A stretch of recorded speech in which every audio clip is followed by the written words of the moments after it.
Heavenly Father, we thank you for this beautiful day. We thank you, Lord, for the freedom to come together and study your word together. We ask, Father, that you would be with the Fry family, that you would minister to them and give them comfort in this time. We also pray for those who couldn't make it today, that you will be with them as well. And if there's some still coming, please get them here safely. We ask, Father, that you would bless this time, that we might understand your word better and know you better. We pray this in Jesus' name. Amen. Come on in. What time you got here? I know. We were waiting. I know. I heard you. He doesn't see you, but once in a while he's getting smart with you already. Well, yeah. good. If I left, Seems like he's part of us. Yeah. Well, we stopped last week on the second page of your guide. No, this is white. Just white. If you want to go into my office, I have some extra in there. You want me to go? Okay. Yeah, we're still on paper. Okay, covered on my desk on the lower.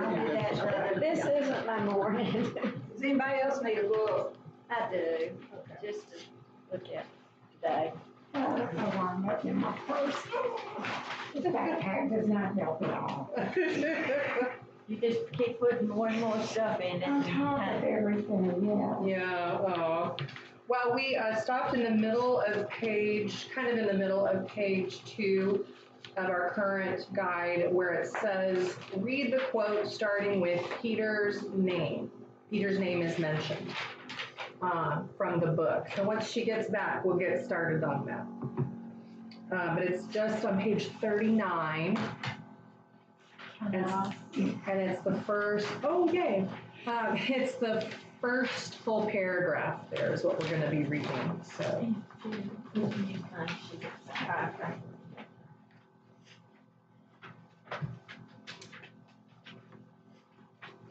Alrighty. Peter's name is mentioned in the Gospels. She almost here. I can see her. Peter's name is mentioned in the Gospel more than any other name except Jesus. No one speaks as often as Peter, and no one is spoken to by the Lord as often as Peter. No disciple is so frequently rebuked by the Lord as Peter. And no disciple ever rebukes the Lord except Peter in Matthew 16, verse 22. Thank you very much. You were fine, Dr. Gunther. You think I'm happy? No, I'm just thinking I was that far back. So on page 39, no one else confessed Christ more boldly or acknowledged his lordship more explicitly. Yet no other disciple ever verbally denied Christ as forcefully or as publicly as Peter did. No one is praised and blessed by Christ the way Peter was. Yet Peter was also the only one Christ ever addressed as Satan. Mm-hmm. The Lord had harsher things to say to Peter than he ever said to any of the others. Because he expected.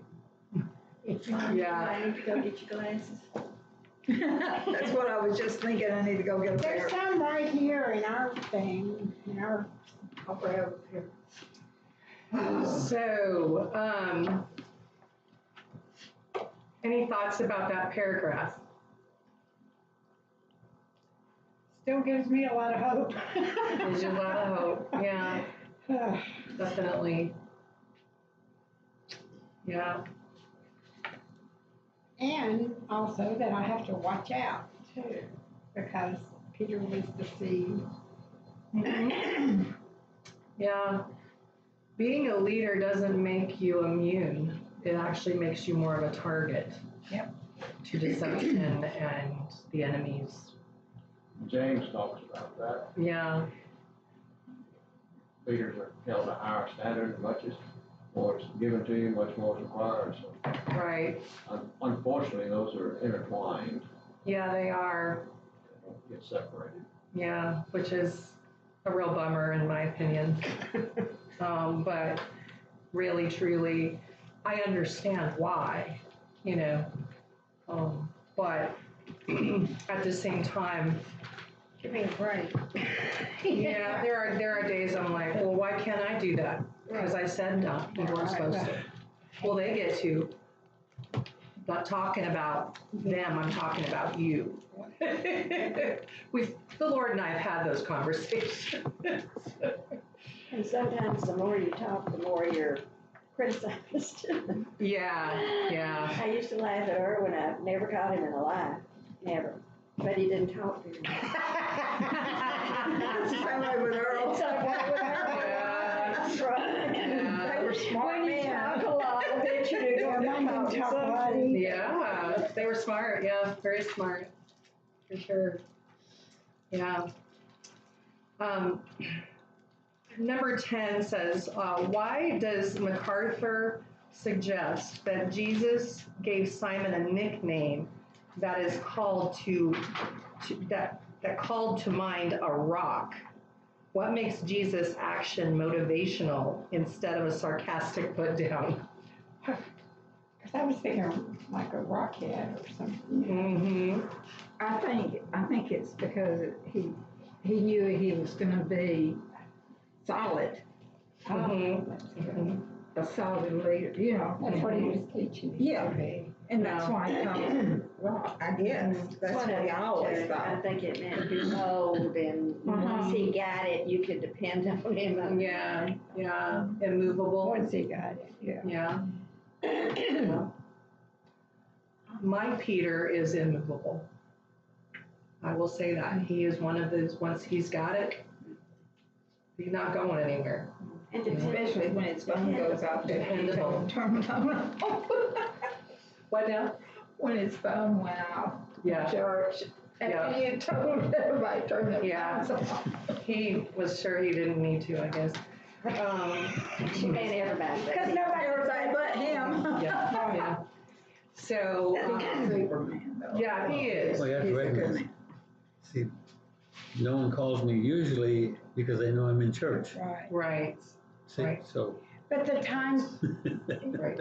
people that know people that live in different zones, Exactly. Like our kids, all of our kids do. And I've got I'll to, send him something and forget that he's an hour ahead of me. Mhm, yeah. So, but that is, yeah. that's why you keep it turned on. And what happens when you start to tell people who you see in them, but they aren't quite there yet? What happens with those people? Well, sometimes they're scared. Mhm. I've seen that. So what is Jesus trying to do in this? Oh, Is my question. Build motivate Yes. him to do what he wants him to do. Yeah. It's motivational at times. Yes, exactly. You know, and I used to do that with our kids too. I'd be like, well, I think I told you the story about our son who was like, I tell him over and over, you're an encourager. He wasn't there yet, but he had that in him. Speaking the truth. And I wanted him to be nicer to his sisters, you know, and those kinds of things. Encourage his sisters and all of that, you But know. he's pretty black and white, isn't he? He's a black and white thinker. Me too, Very it's much. hard sometimes. But yeah, so I mean, it's just, that's what Jesus does with us, doesn't he? Have you ever sensed that his God doing that with you? Yes, Yeah. a lot. Is there a specific thing that you would like to share about that? Well, my neighbor from last week, after I had to take my cat food up there in my bowl for her cats. Mm-hmm. Okay, so she started gushing and thanking me profusely, Mm-hmm. and I was like, ugh. And Gregory says, Mom, all you have to do is say, thank you. you don't have to go on and on and on and on and on like you always do, which was not a put down, but I think I have to fill the space with words. So I just said, thank you. That's very sweet of you to say how, I mean, I didn't say that because she said, oh, you're the most wonderful neighbor, you know. And I said, well, thank you. That's very sweet. And that was it. Good for you. And then she kept texting me, and she's still texting me this morning. If there's anything, last night, good night, you're the best neighbor I've ever had. Good morning, you're still the best neighbor I've ever had. It's like, okay. Just wait, she's getting ready to ask She something else. is, or demand something from Yeah. me. But my heart's softening. Yeah. As much as I don't want it to, because I just want to be left alone. Because I said, I never asked them for anything, ever. And Gregory says, well, you need to think of how blessed you are because you live there with your nephew and great nephews and sisters-in-law, and you're with family, and she's not. You don't have to ask. Right. Okay. Like to me, she's lonesome and she's thrilled to have a friend. She wants a best She friend. wants a best friend. I don't want to be her best friend. I just don't. My life is not as complicated as it used to be when I used to try to gather people. Anyway, You'd be surprised I know. what kind of friendship it can be. Yeah. I know. You just don't know. You don't know what God wants you to and do. I've got to let but- it go and just, Yeah. okay, God, whatever. Yeah. Thank you, Lord. Is this a new neighbor? The old ones moved, didn't they? Well, they moved back. Oh, they moved back. Because- Is this her? Yes, this is the original. Oh, dear. And because the Ukrainian girl, anyway, they got like $6,000 behind on their rent, so they had to move back home. Anyway. Yeah. So, anybody else want to share something that God has done? That, Yeah, you know, so we sort of- can give advice to you too. Yeah. No, that's not what this is about. I want you to be able to share because it's sort of that idea of fake it till you make it, Yeah, right? exactly. I was just teasing about Yeah. that. Yeah. Susan's got something. I see her mouth go. Kay kind of pushed me into starting to work into the office, and I really was like, no, I really don't want to get that. And now look around. And you love it. I'm not saying I don't like it. I'm just saying I just didn't want to get. When she started pushing me, I was kind of pushing back. You don't want an ex-mother-in-law telling you what to do anyway. Well, she was my mother-in-law at the Oh, at time. the time. Yeah. You really don't. Yeah. Well, she So- probably saw something. In Yeah. it. Well, this Right. is office work is my thing, and she knew it, and so.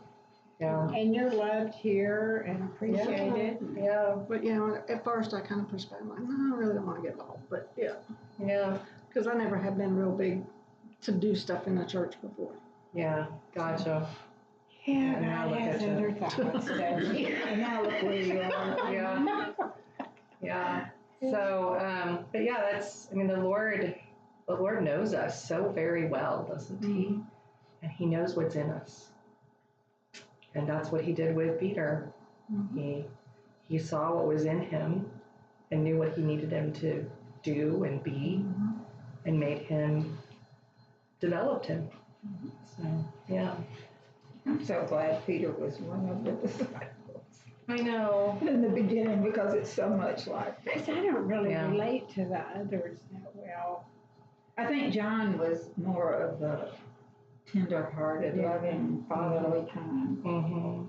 So Peter is just like me, just, First thing that comes in the pea brain comes out. Your Peter does the same thing.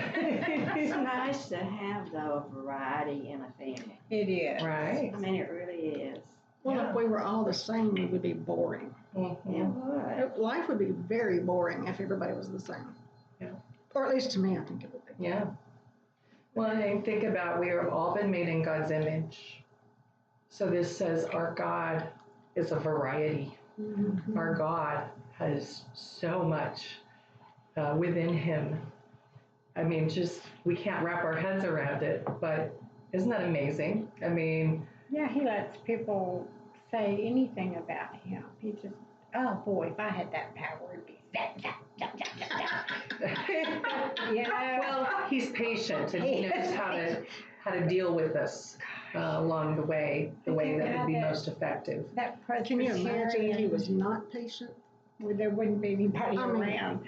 Well, yeah, he would be be alone. We wouldn't be here. Yeah, he would be alone.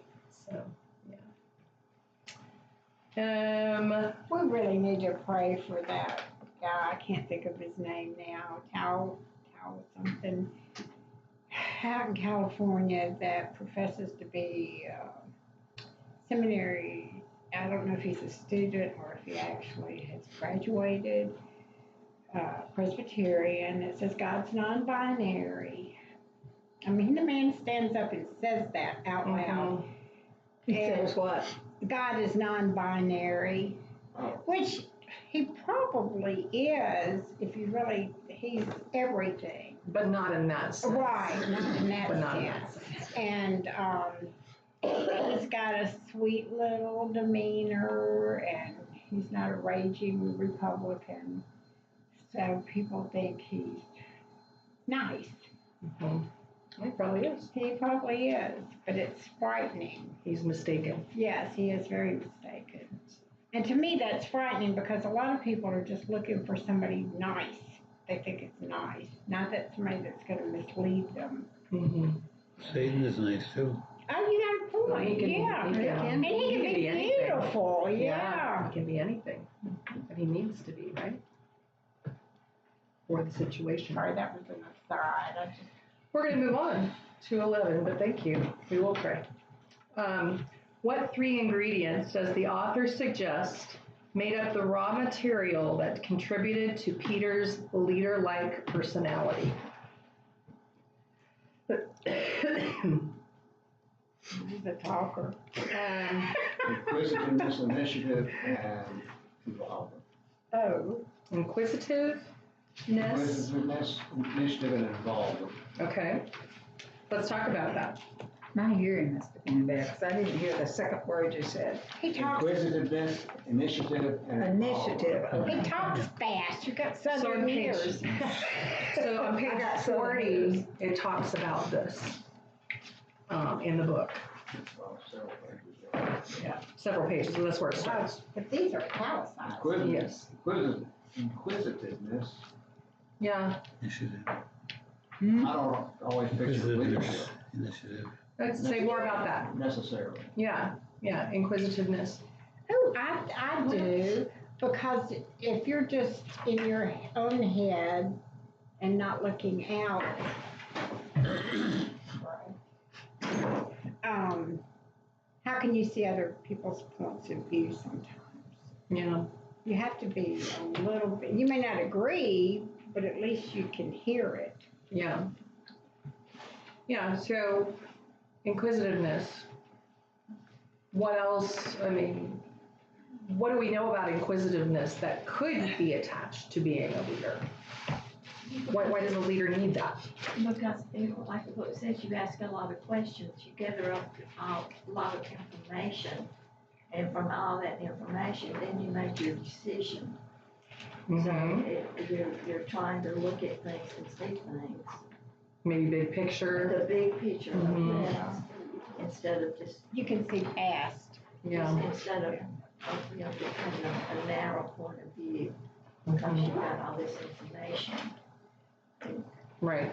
that you can make better decisions. Yeah. I've Inclu- Go seen ahead. little children who are just so inquisitive, Yes. ask so many questions, Yes. and they usually end up being very smart. But Mhm. they've also got to do what you said, listen sometimes rather than ask so many questions. Yeah.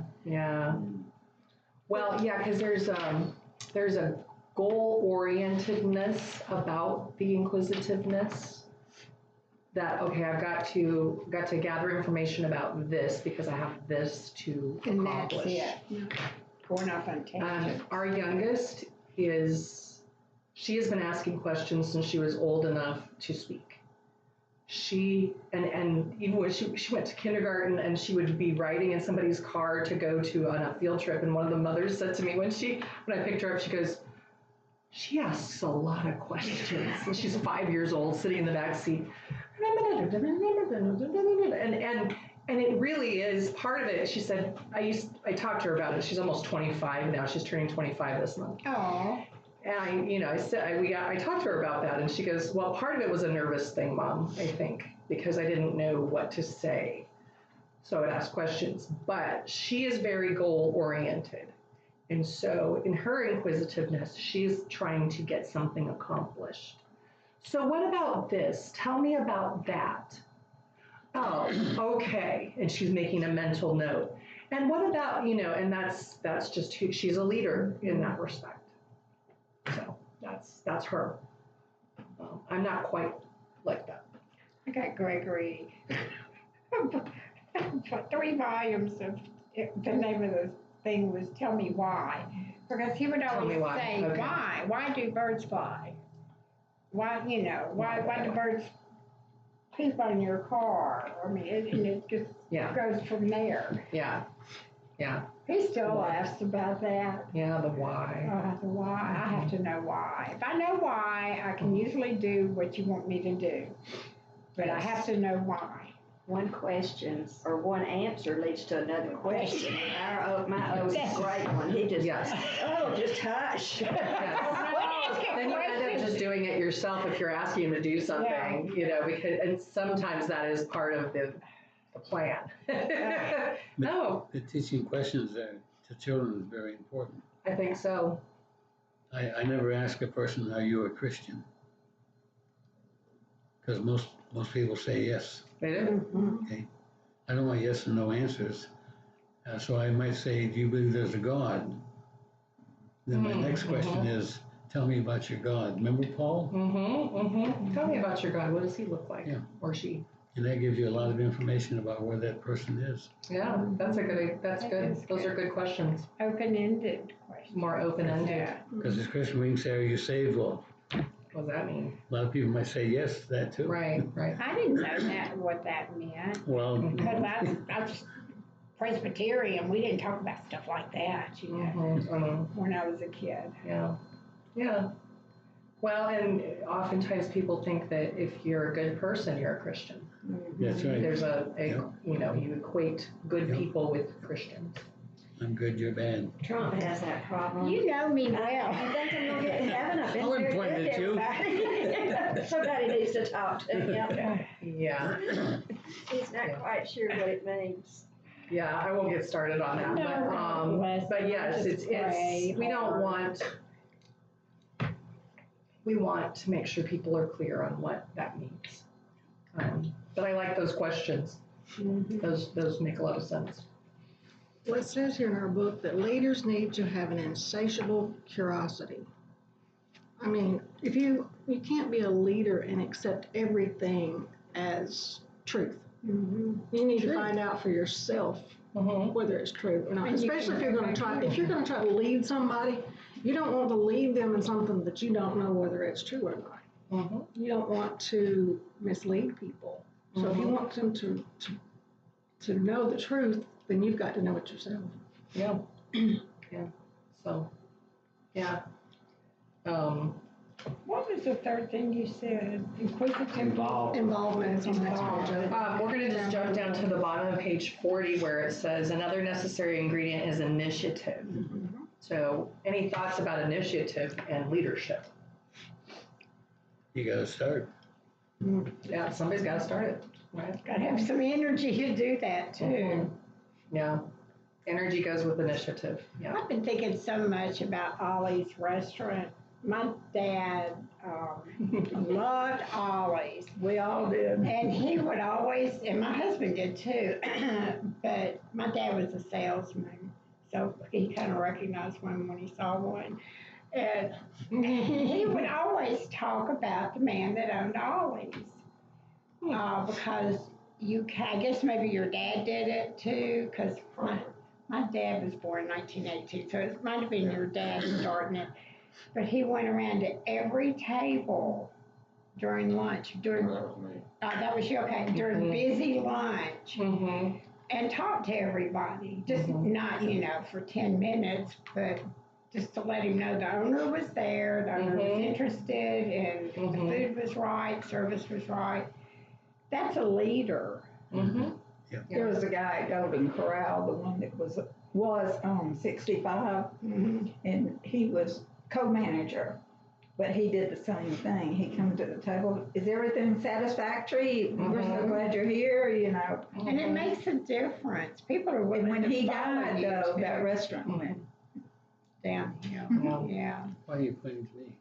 I meant down, not But see, you. you pointed at me when you said you're right, I'm wrong. We shouldn't point. Yeah. Well, Yeah. along those same lines, Ray and I went to Freddie's over there off of exit 10 off of 459. We were sitting there, and this guy come over, started talking to us. Come to find out, he was one of the co-owners, and he just happened to be in town because he's like from Texas or something. And he just happened to be in town, and he just stopped and talked to us and asked our opinion of the place, you know.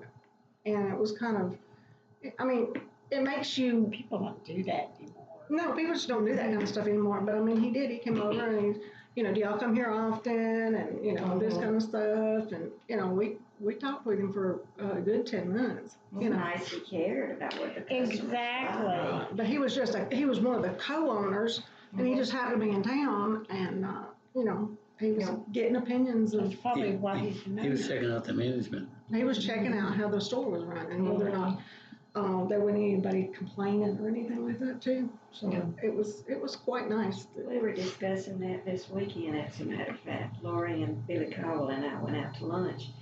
And we were talking about the old restaurants that have gone, that were so good. And of course, Bright Star came. Did you ever go to Bright Star? I haven't. You Yeah. better go. Well, anyway, they Bright closing? Star came up, and we said eventually. that's one that's been here. It's probably the oldest. Is it the oldest in the city now? In 1906, I think. Yeah. Bright Stars? Mhm. Wow. But anyway, I know that Irwin ate there a lot, taking customers. And he said, the reason is, you notice they're always here. And one of the waitresses told us that one of them that was showing us in that night, one of the brothers, said he sleeps upstairs more than he sleeps at home. He's so tired by the time they close up that he just goes upstairs and sleeps. I think Yeah. he's the one that, the tall, dark-headed guy, I think he's the one that died. Is he? But he was always out front, just so nice. People will drive all the way to Bessemer. Yeah, I'm talking about from everywhere to eat in there. Before we had interstates. Yeah, People and drove. it's good It's food. always been like that. But you Always. felt like they really, you were the only one that you, he And if you was, see him often enough, he'll even call you by your name. Yeah. He certainly didn't know me, but he knew Irwin, but probably the guys that come in business-wise. right. And my But you felt like, you know, he was a friend. My grandfather knew him. He went out there a lot. My grandfather used to tell you about all the murals on the walls that were out there. And We'll have to take you there. one day. Yeah. It's special. It's real special. We were there one night when a girl was adding to the murals as you walk in, not back there where the old ones are. She was drawing. It was very interesting watching her. That's neat. Yeah, moving right along. Yeah, moving right along. Yeah, we're gonna go We're not to, getting very far, are we? yeah, but we're doing all right. Those are This is good memories, discussion. those. This is good discussion though. That my And then dad the remembered. final one was, after initiative, we've got involvement. That's where it is. Yeah. No, see involvement. Which is kind of what we've already talked about a bit, because, you know, when you have a person that owns a business and they get in, they're involved in it, you know, there's something about that that makes you have more confidence in that business. Yeah, because he knows. Right. And leaders are kind of in the middle of things, They're right? supposed to be. Yeah. That's when you go to a restaurant, like Golden Corral, there was one manager there that he wasn't afraid to clean tables Mm-hmm. or sweep the floor. He did whatever everybody else would do. Yeah. Yeah. So that makes you feel like he's down to earth and cares about the place and the food and everything else. So one statement I hate is, don't do as I do, do as I say do. I don't we like don't that. do it that way. You know, I don't like people that say, you know, hey, just because I do this doesn't mean that you can do it. You know, I mean, that's not leadership. And some people want to try to lead that way and it doesn't work. My dad was famous for saying Lazy people. My dad did too. My stepfather. He had a lot of vices he didn't want us to pick up. The older people in our generation did it. I try real hard not to, Yeah. because we heard very often, they've never seen it done like that before. I used to just think, that just doesn't Right. even make sense as a kid. If you want me to be good, why don't you have to be good? I never Mhm. said that out loud, but Oh, yeah. Yeah. I sure thought it a lot. Mhm. Yeah. You know, we the scripture may not want to look at fighting, killing, or whatever, but in the military, land more than at sea in a way, but the leaders that really have the total devotion of troops, the ones that are out front leading them. Amen The to ones that that. back there, you guys go get them. Yeah. They don't Yeah. have the same Exactly. devotion of their troops. It's true. So that's apropos, I think, to most anything. Mm-hmm. Yes. Yes. We went to I went to Israel 2005, I think it was.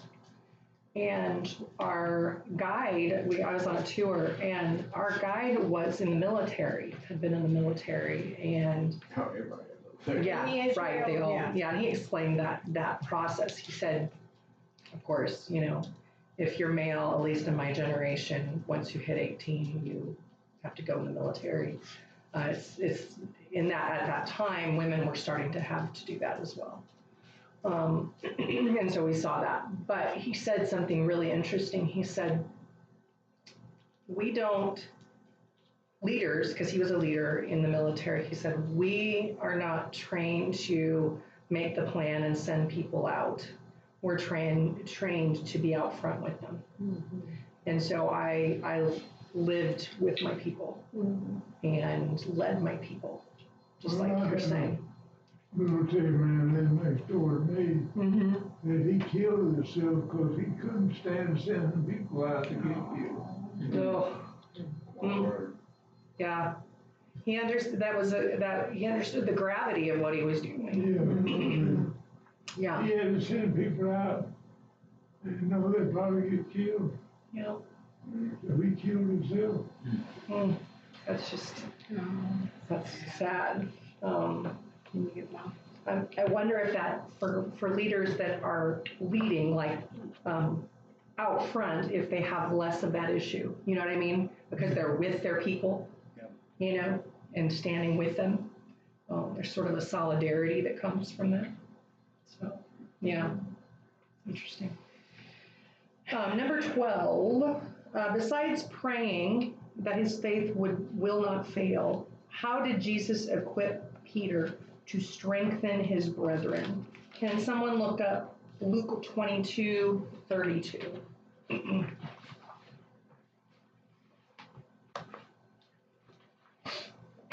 I've got it. Okay.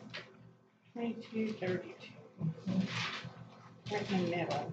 But I have prayed for you, Simon, that your faith may not fail. And when you have turned back, strengthen your brothers. Okay. Yes, but and then the verse prior to that said, Simon, Simon, Satan has asked to sift you as wheat, all of you as wheat.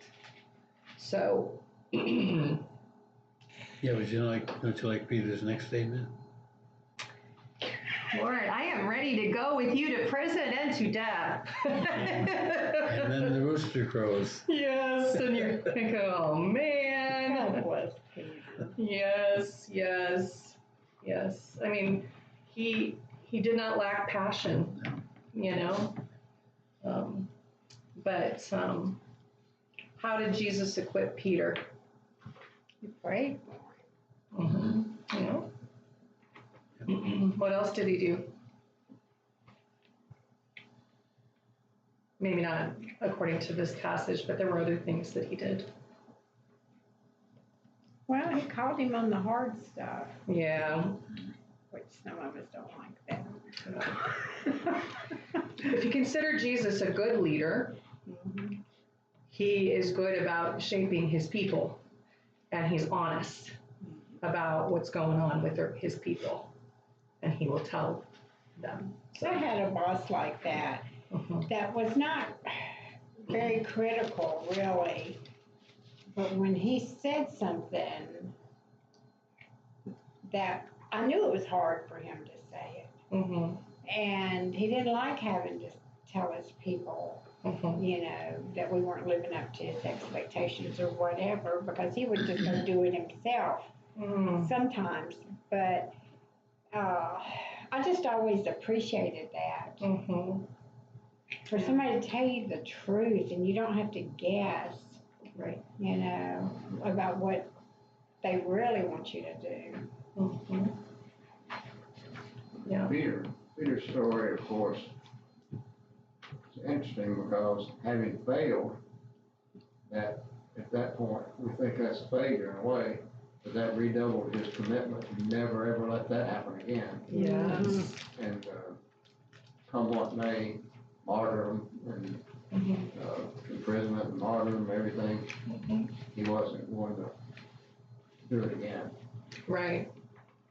Except he did tell God, when he had that dream, the vision about the animals coming down. He goes, oh, I've never, you know, eaten anything that's not kosher. Yes. You know?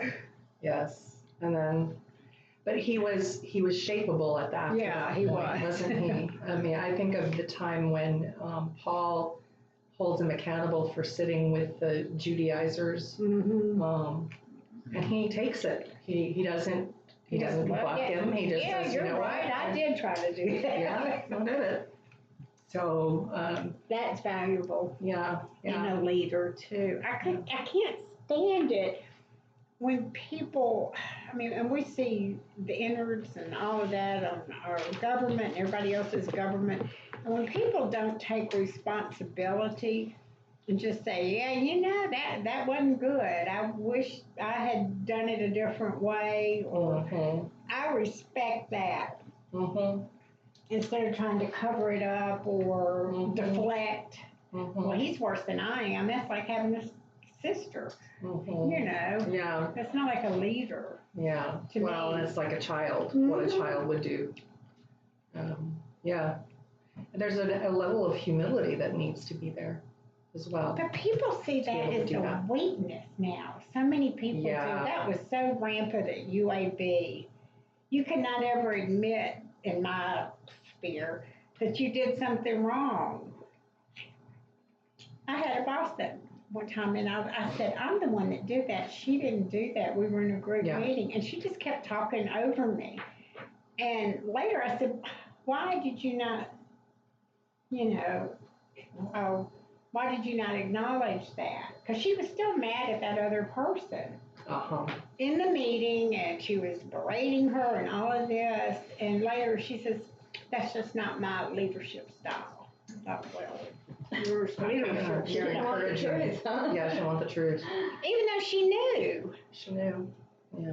I never, still haven't understood that, and I guess I don't have to. Maybe she had a beef with that particular person. She may have, and she liked me, but still, if you're wrong, you're wrong. Yeah. Especially when they're blaming it on somebody else. Right, in public. Yeah, oh yeah. I don't believe in berating somebody in front of everybody. I think you should take them aside and talk to them about it. Absolutely. Yeah, that's, I just, you know, not good leadership. No. Right. yeah. I just, Yeah. We have something to read. Page 55 and 56. There's somebody that would like to read the paragraph where it starts with, did Peter learn to love?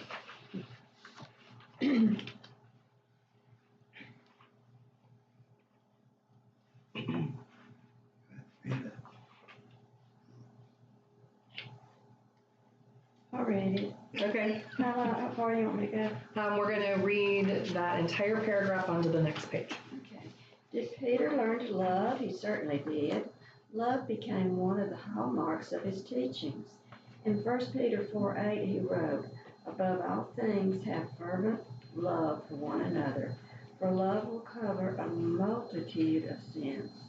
The Greek word translated fervent, and that verse is ektenes, is that correct? Yeah. Literally meaning stretched to the limit. Peter was urging us to love to the maximum of our capacity. The love he spoke of is not about feeling. It's about how we respond to people who are naturally lovable. It's about a love that covers and compensates for other failures and weaknesses. Love will cover a multitude of sins. This is the sort of love that washes a brother's dirty feet. Peter himself had learned that lesson from Christ's example. Boy, that was it to me. And, when you think about who Peter was at the beginning, you never would have thought he would have written what he wrote.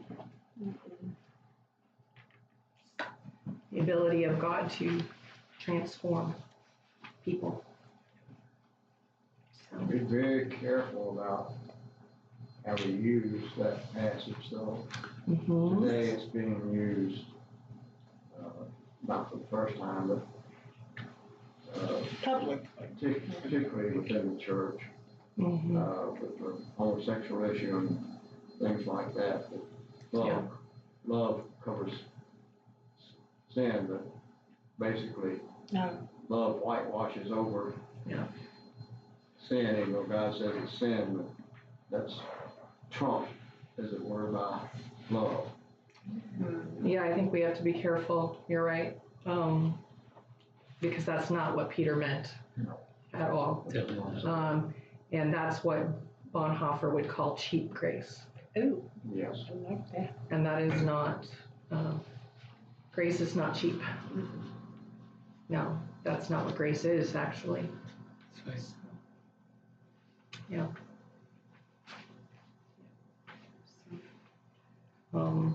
It's just kind of like, why does it matter then after that? Why does grace matter then if that's the way it works? We can just do whatever we want. Well, there were people that tried to say that too back in Jesus' day. Oh, absolutely. Oh, Sure. If you'll cover this, then let me Yeah. go on. Yeah. Well, I knew a Catholic one time, and he told me, I'm going to go to confession this week, and I'm going to confess for a sin that I'm going to do next week. I'm like, it doesn't work that way. Yeah. But, I'm like, huh? Yeah. I was like, Preemptive confession. yeah, he's going to go ahead and he was going to. I was like, huh? And I was totally confused, because Yeah. Well, he didn't But- get it. he just, I don't know whether that's something they do in the Catholic Church or not, because I don't know anything about the Catholic Church. I just know that he said he was going to do that. And I was like, I wonder if God spoke to him and he didn't do that. I don't know. Yeah. Confessing for something before you do it. I Yeah. was like, that's kind of weird, but That's really a deliberate sin, yeah. Yeah. Oh, are you okay? Oh, thanks, yes. Because I do that a lot. I always find. I don't usually do that. The table's usually a lot higher.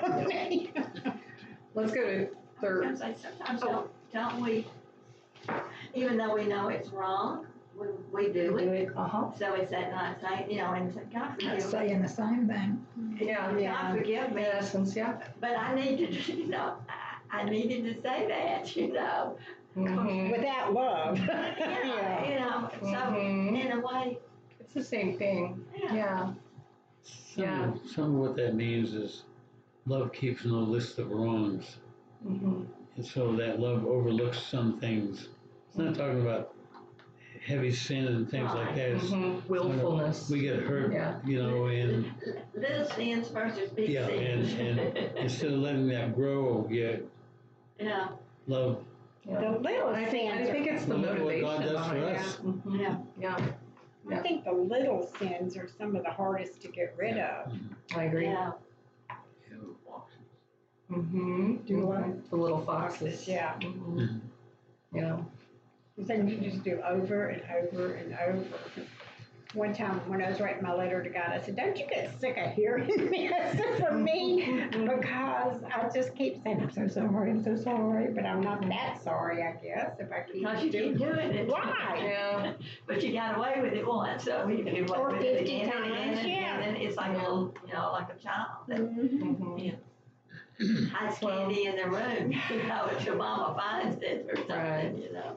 There's also the issue of addiction, right? There's addictive behavior that is kind of it's a mental health issue, in part, not all, but in part.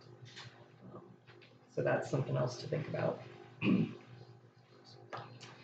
Number 13, former Los Angeles Dodger manager Tommy Lasorda emulated Jesus' approach with Peter by giving timid Oral Hershiser the nickname of Bulldog. I like this story. As with Peter, it worked. In what ways have others motivated you to actualize your God-given potential? We kind of talked about this a little bit already.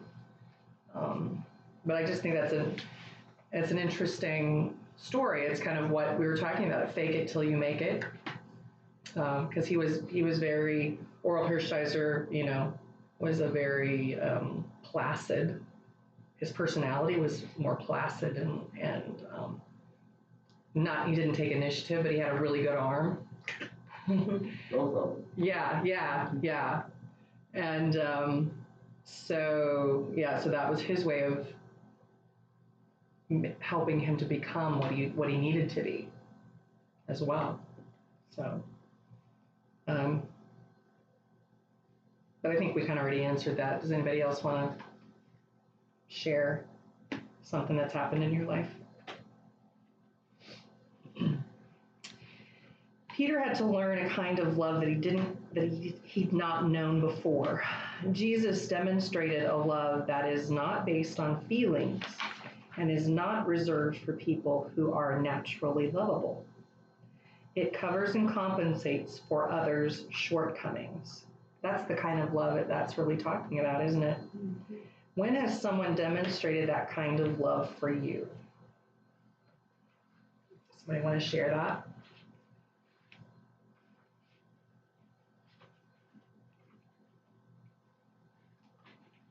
I think, in a way, it's just one demonstrate that kind of friends who are true friends. Mm-hmm. Even though you do something and you know it's wrong and they know it's wrong, they're still your friend. Yeah. You overlook shortcomings. You overlook the way they are because of your friendship and because of your love. Mm-hmm. And that overlooking is not acceptance or allowing. Uh-huh. I think we need to be clear on that. I think it's about calling you on your stuff. Calling you, but loving you right in the midst of it. It's like husband and wives, you over over and over. Yeah. Yeah. Yeah. You learn to, I guess, in spite of yourself or in spite of what they do, you love them because of other things that they do. Right. They compensate, and you forgive, and the way God forgives you because you doing the same thing over and over. Lord, forgive me for doing this again. Yeah. God just forgives you, and you forgive others for doing that. Yeah. And there's also that, which mountain do you want to die on? There's so many. Which hill do you want to die on? And there's stuff that you just you really truly overlook. Right. He's left his socks out in the middle of the floor. Fine. I'm just going to knock them over. I'm not talking about my husband. Please, Pete, I'm not talking about you. But that's just an example, that's one of those things you just, okay, I'm just going to step over it. I'm going to pick them up. If it's a problem for me, I'll pick them up, or whatever it is. But there are much bigger issues that you do need to. And you can't harbor resentment or it will kill you. Yeah. Yeah. You remind me, my grandfather, one day he goes into his underwear drawer and he has no underwear. And he hollers at my grandmother and he says, Kathleen, where's my underwear? She says, I told you if you kept throwing them on the floor, I was going to throw them away. She threw every pair of underwear he had away and he had none in his drawer. Good for her. He didn't do that anymore. That's hilarious. Didn't she? Yeah. She taught him a lesson, right? She was a hard one to deal with, I'll tell you now. I don't like dying anonymous, so I say, which battle do I want to win? Yeah, which battle do you want to win? Yeah. Yeah. And Yeah, you have to I pick wish I battles. had stopped that. That's what he was talking about with the kids with their hair. He said, he always said that you have to pick your battles. And that wasn't coming. So that's what I told Angela with RJ. I said, that's nothing. Yeah. Pick your battle. That's it. Not in this day and age especially. It shall last. Yeah, because hair is easily changed too. You know, hair is, It's not orange or green or. and even if it If it was, was, it's not gonna, it's doesn't gonna matter. wear I think out, he's got a little girl that likes it. which is understandable. At 12 years of age. I mean, you know, when our children are growing up, you know, if we don't pick our battles, we're fighting with them over everything every time. So, you know, it just, Yeah. that's just the way it has to be. You could go in Debbie and Denise's room when they were at home. You couldn't see the carpet. Their clothes. If they decide they didn't want to wear it that day, even though it's clean, throw it on the floor, throw it on the floor, throw it on the floor. I just shut the doors. Mm-hmm. Didn't say a word to them. Mm-hmm. When they needed clean clothes, they started washing their own. Yeah. Yeah. Yeah. I'm gonna push through to number 15.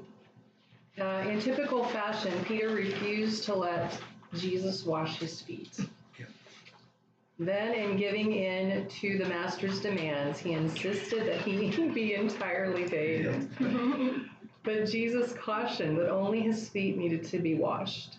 Here is a picture, MacArthur suggests, of the kind of daily forgiveness, not salvation, that Jesus calls us all to seek. Luke 11:4. How can you go about allowing the Lord to wash your feet each day?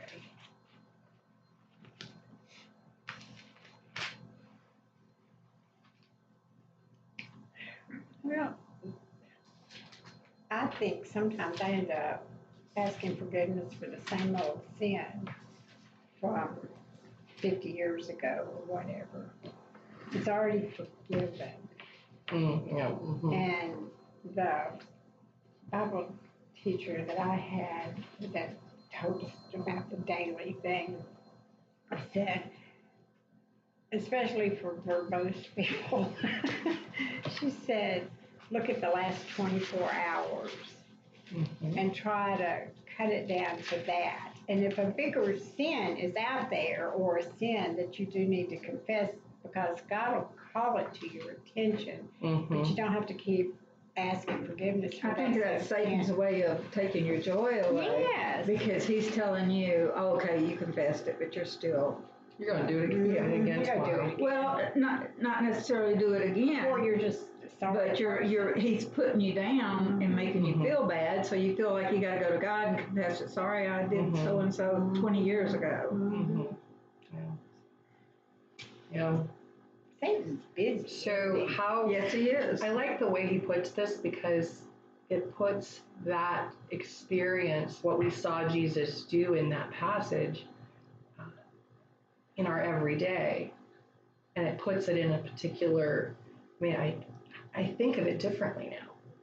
How do we allow Jesus to wash our feet? How do we allow Jesus to forgive us? Are we allowing Jesus to forgive us?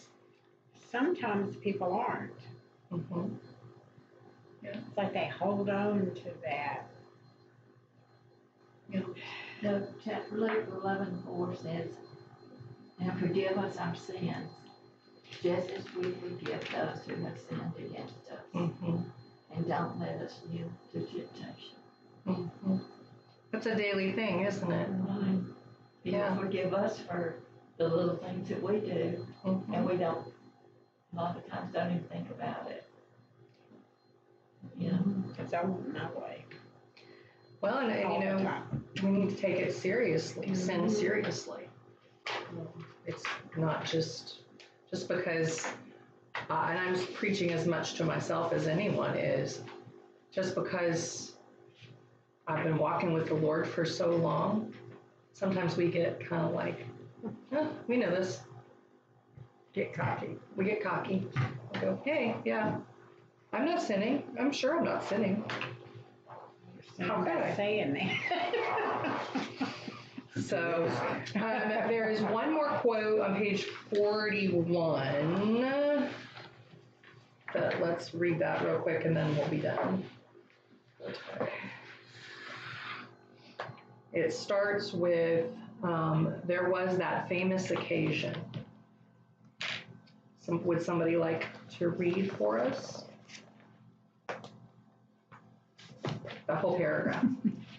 There was that famous occasion when Jesus asked, "Who do men say that I, the Son of Man, am?"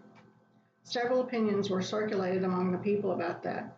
So they said, some say John the Baptist, some Elijah, and others Jeremiah, or one of the prophets.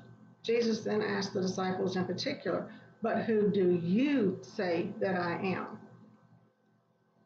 It was at that point that Peter boldly spoke out above the rest, "You are the Christ, the Son of the living God." The other disciples were still processing the question like schoolboys, afraid to speak up lest they give the wrong answer. Peter was bold and decisive. That's a vital characteristic of all great leaders. Sometimes he had to take a step back, undo, retract, or be rebuked, but the fact that he was always willing to grab opportunity by the throat marked him as a natural leader.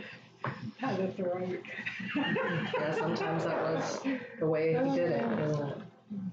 Anything anybody would like to share about that or an observation? We finished chapter 2. We are going to start with chapter 3 next week on Andrew, so please read that.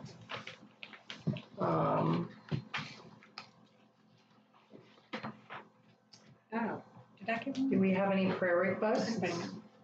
I have, if I may,